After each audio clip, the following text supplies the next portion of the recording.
Welcome to Going to Ground from inside a holly bush in the Westwoods in Wiltshire. Not one of the more comfortable and commodious locations that I can recall filming from, but I began out in the open, and then with a sudden swish, a shower began, and I was driven into this rather spiky umbrella, and with the dilemma of either going deeper into the holly bush, i.e. more spiky, or getting more wet. So either more spikes and less damp, or more damp and fewer spikes. That's what you might call a cleft stick on the horns of a dilemma. Actually, I'm slightly attached now. I think I might emerge back out into the open. Hello. Sorry I didn't post yesterday. It was one of those Mondays. And glad to be back with you again today. Not quite high tide of bluebells here in the woods, but getting close to it, that shimmering sea of blue behind me there. And had a really interesting day yesterday, in Salisbury mainly, but also a trip down to Dorchester where I was had the opportunity to visit Poundbury, which some of you will know, which is a really striking community, reconstructing past stars of architecture famously at the Prince of Wales's behest. I wonder what you think of it. It's look it up online. Apparently, I learned that there's even a copy of Poundbury outside Shanghai in China called Thames Town, and Poundbury itself is something. Even if you really like it, we acknowledge that it's a bit of a pastiche of styles, and there's a copy of the copy in China apparently. Amazing place. Took some pictures and put them up on Instagram.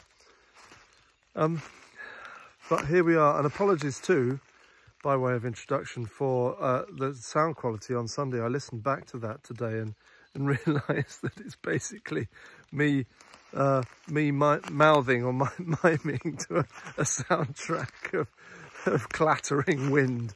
But at least the Devil's Den looked nice, so you can just observe that. And if I think I might take it down, but perhaps if just one person hears the words "Death, where is thy sting" above that noise, then it will be worth keeping posted.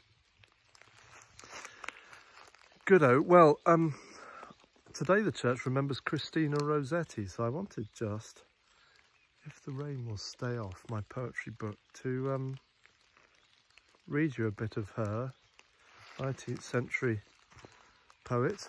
Goodness me, I remember this commemoration last year on Going to Ground.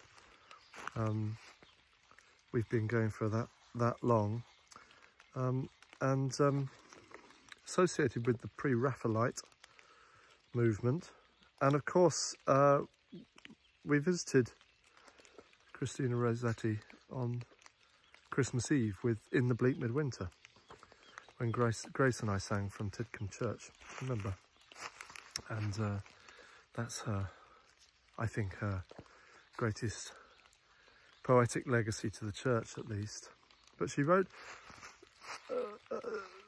two main themes of poetry: mournful, broken-hearted love poems, and deeply spiritual devotional poems. And I think last year I read the line from her poem "Who Shall Deliver Me?" God strengthen me to bear myself, that heaviest weight of all to bear. A powerful line. But I thought I'd read today a poem called "Safe Where I Cannot Lie Yet," which has I think a lovely sense of being spiritually residing in another place as well as in this place, which is kind of what the believer has to try and do: have one foot in the New Jerusalem and one foot in the old one. So this is "Safe Where I Cannot Yet Lie." Let me show you the woods while I read. Safe where I cannot lie yet. Safe where I hope to lie too. Safe from the fume and the fret. You and you whom I never forget. Safe from the frost and the snow. Safe from the storm and the sun. Safe where the seeds wait to grow one by one and to come back in blow.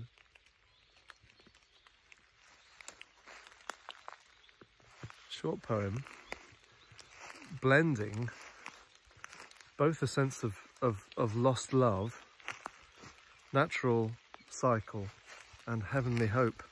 Good going to ground poem. And